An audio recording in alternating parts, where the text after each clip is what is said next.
nostro centro di formazione professionale si caratterizza per 6 settori professionali: il settore automotive, il settore della meccanica industriale, il settore elettrico, il settore energia, il settore grafica e comunicazione e il settore del marmo nella nostra sede staccata di Sant'Ambrogio.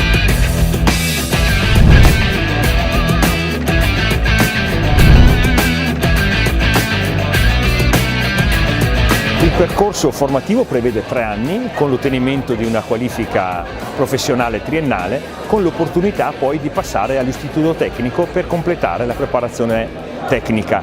Quindi abbiamo un binomio di competenze professionali per i primi 3 anni, alle quali si affiancano le competenze progettuali. Una delle particolarità della nostra scuola è il collegamento con le imprese e in particolare con tutta una serie di partnership che vengono sviluppate nell'ambito della formazione continua e nella formazione superiore, che ci consentono di avere laboratori avanzati e adeguati tecnologicamente e poi anche formatori sempre aggiornati sulle competenze da insegnare.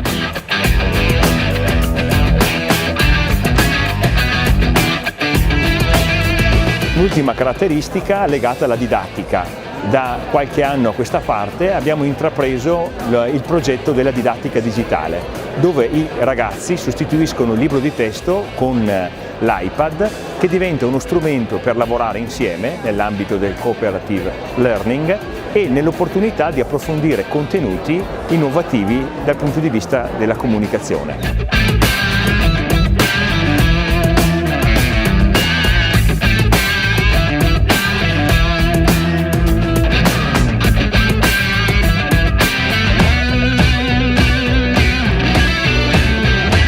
L'Istituto Tecnico Tecnologico San Zeno offre 4 indirizzi, in realtà 3 indirizzi e 1 o 2 articolazioni.